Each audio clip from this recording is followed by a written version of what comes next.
Hello everyone. Today we are going to read a poem called The Legend of the Northland, composed by Phoebe Carey. She was an American poetess born on 4 September 1824. So let us go into this poem. What is this poem about? The poem is in the form of a ballad. ये जो poem है वो एक ballad के form में है. Ballad क्या होता है? A ballad is a kind of a folk song which is passed on from generation to generation orally. एक ballad क्या होता है? एक तरह का folk song होता है, लोक गीत होता है, जिसको पीढ़ी दर पीढ़ी क्या किया जाता है? ओरली, मौखिक रूप से पास किया जाता है. दादा गाते थे, दादा के जो पहले थे परदादा थे वो गाते थे. तो इसी तरह से बैलेड है एक तरह का लोकगीत जिसको पीढ़ी दर पीढ़ी गाया गया. लोग इसको अभी भी गाते हैं. ठीक है. बैलेड पोइट्री का एक फॉर्म है, जैसे एलिजी हो गया, सोनेट हो गया. ठीक उसी तरह से बैलेड भी एक फॉर्म है पोइट्री का. अब ballad is always in the form of a story. एक बैलेड हमेशा एक कहानी के रूप में होता है. The present ballad tales a story of an old lady. ये जो प्रस्तुत बैलेड है ये कहानी हमें बता रही है एक ओल्ड लेडी के बारे में, who was cursed by Saint Peter, जिसको अभिशाप दिया गया सेंट पीटर के द्वारा. और किस लिए दिया गया? फॉर हर ग्रीडीनेस, उसके लालच के लिए. ओके. सो क्या है इस पोएम में, इसको हम अब रीड करके समझते हैं. ठीक है. Away away in the Northland where the hours of the day are few and the nights are so long in winter that they cannot sleep them through. कहने का क्या मतलब है? नॉर्थलैंड में खूब दूर, बहुत दूर. नॉर्थलैंड का मतलब क्या? देखिए, नॉर्थ में क्या होता है? आर्कटिक, और साउथ में क्या होता है? एंटार्कटिक. तो आर्कटिक रीजन में, ओके. और आर्कटिक रीजन कहाँ है? नॉर्थ की तरफ. तो आर्कटिक रीजन में बहुत दूर क्या था? Where the hours of the day are few, जहाँ दिन के जो प्रहर होते थे, दिन के जो घंटे होते थे वो बहुत ही कम होते थे. दिन बहुत थोड़ा होता था, बहुत ही छोटा होता था. And the nights are so long in winter, और जाड़ों में वो रातें क्या होती थी? बहुत ही लंबी होती थी और दिन छोटे होते थे. और इतनी लंबी होती थी रातें कि that they cannot sleep them through, वो पूरी रात सो नहीं सकते थे. Where they harness the swift reindeer to the sledges when it snows and the children look like bears cubs in their funny furry clothes. और वहां पर क्या करते थे? Where they harness the swift reindeer, अपने तेज तर्रार रेनडियर को harness करते थे.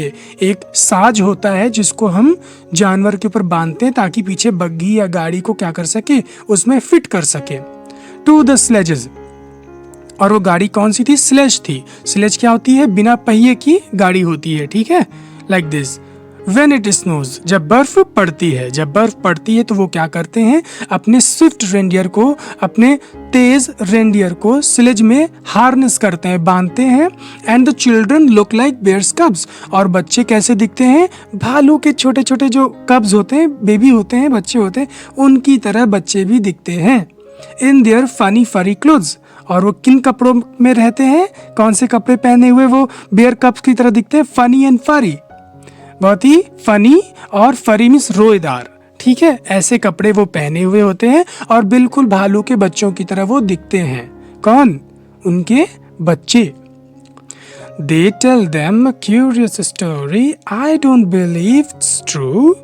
And yet you may learn a lesson if I tell the tale to you. लोग, they means वहाँ के लोग, tell them उन बच्चों को बताते हैं. क्या बताते हैं? A क्यूरियस स्टोरी, एक बहुत ही रोचक कहानी, एक दिलचस्प कहानी उन बच्चों को वो सुनाते हैं, उनके मम्मी पापा. ठीक है. I don't believe it's true, मुझे नहीं लगता ये सही है. इट्स ट्रू मीन्स ये है, सही है. इट इज को क्या कर दिया गया है? कॉन्ट्रैक्ट कर दिया गया है. ठीक है. छोटा कर दिया गया है और क्या बन गया? इट्स, इसका आय गायब कर दिया गया. And yet you may learn a lesson if I tell the tale to you, और फिर भी आप एक लेसन लर्न कर सकते हो, एक शिक्षा ग्रहण कर सकते हो, एक सबक ले सकते हो। If I tell the tale to you, अगर मैं आपको ये कहानी सुनाऊं तो आपको एक शिक्षा मिल सकती है, ठीक है। Once when the good Saint Peter lived in the world below and walked about it preaching just as he did, you know. एक बार जब गुड सेंट पीटर, भले सेंट पीटर लिव्ड रहते थे इन द वर्ल्ड बिलो, इस नीचे संसार में रहते थे। अभी क्या है, वो ऊपर है, ठीक है, ईश्वर के पास है, डिवाइन वर्ल्ड में है। लेकिन एक वक्त ऐसा भी था जब वो नीचे इस धरती पर रहते थे। कौन? The good Saint Peter. And worked about it preaching just as it did, you know. और वर्कड अबाउट इट, और इस धरती पर चलते थे प्रीचिंग, उपदेश देते हुए, ठीक है। Just as it did, you know, जैसे वो देते थे, यू नो, आप समझ रहे हो ना, जिस तरह से वो उपदेश देते थे ठीक उसी तरह से वो चल करके लोगों को प्रीच करते थे, उपदेश देते थे, आख्यान देते थे, धर्म प्रचार करते थे। He came to the door of a cottage in traveling round the earth where a little woman was making cakes and baking them on the hearth. He came to the door of a cottage. वो एक cottage के दरवाजे के पास आए। Cottage means एक छोटी सी झोपड़ी, कुटिया। गांव में छोटे छोटे मकान होते हैं, those are called cottages. In travelling round the earth, पूरी धरती का वो चक्कर लगा करके एक कॉटेज के डोर के पास आए। Where a little woman was making cakes, जहाँ पर एक छोटे कद की औरत क्या कर रही थी, केक बना रही। And baking them on the hearth, और उसको अंगीठी पर, भट्टी पर बेक कर रही थी, सेक रही थी। He being faint with fasting, for the day was almost done, he asked her from her store of cakes to give him a single one. और being faint with fasting, fasting की वजह से वो फेंट हो रहे थे, कमजोर हो रहे थे, बेहोश हो रहे थे। फास्टिंग मीन्स उपवास, व्रत, ठीक है। और जब आप फास्ट करोगे तो भूख लगेगी, तो भूख की वजह से वो काफी कमजोर हो रहे थे। For the day was almost done, और दिन भी लगभग हो चला था, दिन भी लगभग समाप्त होने वाला था। ही आस्क्ड हर, उन्होंने उससे कहा, from her store of cakes, कि अपने केक के स्टोर से, to give him a single one, एक छोटा सा, एक केवल एक पीस ऑफ केक उसको दे दो। ये उन्होंने उस वुमन से कहा कि आप अपने स्टोर ऑफ केक से, जहाँ केक का भंडार आपने रखा है, उसमें से एक छोटा सा पीस मुझे दे दो। मैं बहुत थका हूँ, मैं दिन भर लोगों को प्रीच करता रहा हूँ और दिन भी अब समाप्त होने वाला है। मैं थका भी हूँ, खाने को कुछ नहीं है मेरे पास, मुझे एक सिंगल पीस ऑफ केक दे दो please. So she made a very little cake, but as it baking lay, she looked at it and thought it seemed too large to give away. और फिर उसने क्या किया? इसलिए उसने एक छोटा सा केक बनाया, a very little cake, बहुत छोटा सा केक बनाया। But as it baking lay, लेकिन जैसे ही it मीन्स वो छोटा सा केक, बेकिंग ले, सिकने के लिए पड़ा हुआ था, ठीक है, उस हर्थ पर, पैन के ऊपर बेक होने के लिए पड़ा था, सिकने के लिए पड़ा हुआ था। शी लुक्ड एट इट, उसने उस पीस ऑफ केक को देखा। एंड थॉट, और सोचा, it seemed too large to give away, ये तो बहुत बड़ा दिख रहा है, टू गिव अवे, देने के लिए। कहने का मतलब ये इतना बड़ा है केक कि इसको तो दिया ही नहीं जा सकता। जब वो केक को रोल करने लगी तो केक वो बड़ा लगने लगा, तो उसने सोचा, अरे ये तो बहुत बड़ा है, अरे ये केक नहीं दूंगी मैं, ये केक मैं नहीं दूंगी। Therefore she needed another and still a smaller one. But it looked when she turned it over as large as the first had done. इसलिए उसने another, दूसरे को गूथा, needed means गूथा, and still a smaller one, और भी ज्यादा छोटा बनाया। still का मतलब अब भी तब भी होता है, लेकिन still का एक चौथा मतलब ये भी होता है, ठीक है। इसको पढ़िए, स्टिल का चौथा मतलब क्या होता है, और भी ज्यादा, ठीक है, बल देने के लिए हम स्टिल का प्रयोग करते हैं। और भी ज्यादा छोटा उसने बनाया। बट इट लुक्ड, लेकिन वो दिख रहा था, वो जो पीस ऑफ केक था, very small piece of cake, वो दिख रहा था when she turned it over, जब उसने उसको पलटा। सेक रही थी तो सेकने के लिए दूसरे हिस्से को जब पलटा तो वो कैसा दिखने लगा? It looked as large as the first had done, उतना ही बड़ा जितना कि पहला हो चुका था, उतना बड़ा जितना कि पहला वाला था, उसी साइज में वो केक हो गया। अब वो और डर गई, उसके अंदर लालच बढ़ने लगा। Then she took a tiny scrap of dough and rolled it flat and baked it thin as a wafer but she couldn't part with that. इसलिए उसने क्या किया, एक बहुत ही छोटा सा स्क्रैप, टुकड़ा ऑफ डो, आटे का एक बहुत ही छोटा सा स्क्रैप लिया, आटे की एक बहुत ही छोटी सी लोई ले ली, बहुत ही छोटी सी, एंड रोल्ड इट फ्लैट, और उसको बेल करके उसको फ्लैट कर दिया, चपटा कर दिया। And baked it thin as a wafer, और एक वेफर जितना पतला उसको सेका। वेफर क्या होता है? दिस इज वेफर, ओके, बिल्कुल इतना ही पतला उसने सेका। But she couldn't part with that, लेकिन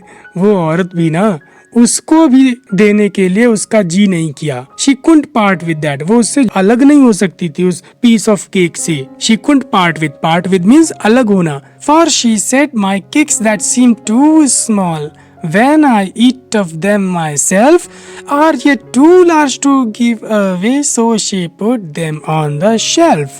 क्योंकि she said, उसने कहा, my cakes, for का मतलब के लिए भी होता है, for का मतलब क्योंकि भी होता है, क्योंकि उसने कहा मेरे जो केक्स हैं that seem too small, जो दिखने में बहुत छोटे लग रहे हैं, when I eat of them myself, लेकिन जब मैं उनको खुद खाती हूँ, are yet too large to give away, वो इतने बड़े दिखने लगते हैं कि मैं उनको देने का मेरा मन ही नहीं करता है, ठीक है, मेरा मन ही नहीं करता है। So she put them on the shelf, इसलिए उसने उनको शेल्फ पर रख दिया। उसने क्या कहा, मेरे केक जो दिखने में इतने छोटे लग रहे हैं, लेकिन जब मैं इनको खाती हूँ, when I eat of them myself, जब मैं खुद इनको खाती हूँ, are yet too large to give away, ये बहुत बड़े इतने बड़े हो जाते कि इनको देने का मन ही नहीं करता है। Then good Saint Peter grew angry, for he was hungry and faint.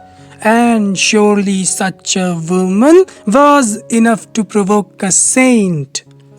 और फिर गुड सेंट पीटर ग्रू एंग्री, वो भले सेंट पीटर गुस्सा हो गए। For he was hungry and फेंट, क्योंकि वो भूखे थे और कमजोर महसूस कर रहे थे। And surely such a woman, और पक्का निश्चित रूप से ऐसी औरत तो was enough to provoke a saint, एक सेंट को प्रोवोक करने के लिए इनफ है, पर्याप्त है, काफी, एक सेंट को गुस्सा दिलाने के लिए, भड़काने के लिए काफी है। वो भूखे थे, कमजोर थे, बेहोश हो रहे थे, दिन पूरा ढल रहा था, और वो ये सोच रही थी कि अरे ये पीस बड़ा हो गया, ये पीस बड़ा हो गया, अब मैं इस बड़े पीस को कैसे दे दूं, कोई बाहर का आता है उसको छोटा हिस्सा तो देते हैं। लेकिन इसी को सोचने के चक्कर में उसने फिर आखिर में शेल्फ पर रख दिया। And he said, you are far too selfish to dwell in a human form, to have both food and shelter and fire to keep you warm। उन्होंने कहा, तुम हद से ज्यादा सेल्फिश हो, far too selfish to dwell in a human form, इस मानव शरीर में रहने के लिए, ड्वेल करने के लिए तुम हद से ज्यादा सेल्फिश हो।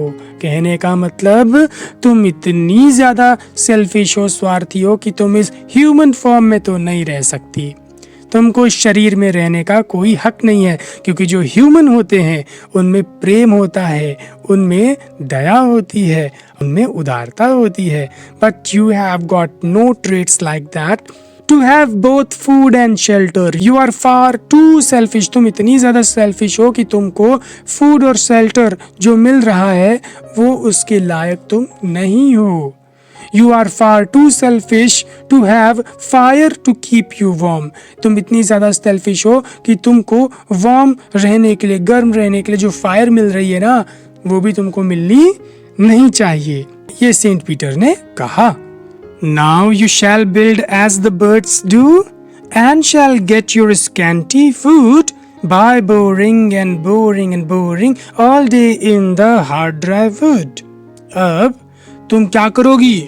तुम you shall build, तुम अब निर्माण करोगी, तुम बनाओगी। build means यहाँ पर क्या है, घर बनाने से है, अपना घोंसला बनाने से। अब तुम अपना घर बनाओगी एज द बर्ड्स डू, जैसे चिड़िया बनाती है। यू शैल, यहाँ पर शैल लगा है, तो जब आप कमांड देते हैं, ठीक है, तो अब हम क्या करते हैं, यू के साथ शैल लगाते हैं, उल्टा हो जाता है, ठीक है। जैसे आई के साथ विल लगाते हैं कमांड देने के लिए, यू के साथ शैल लगाते हैं। And shall get your scanty food, और तुम अपना थोड़ा सा जो भोजन है वो प्राप्त करोगी, वो तुमको मिलेगा। कैसे मिलेगा? By boring and boring and boring, कैसे करके? सुराख कर करके कर करके कर करके, ऑल डे, पूरा दिन, in the hard dry would, कठोर सख्त सूखी लकड़ी में, जो पेड़ की जो छाल होती है उसको खोद खोद के तब जा करके तुमको थोड़ा सा अपना भोजन मिलेगा। इतना भयंकर श्राप दिया था सेंट पीटर ने।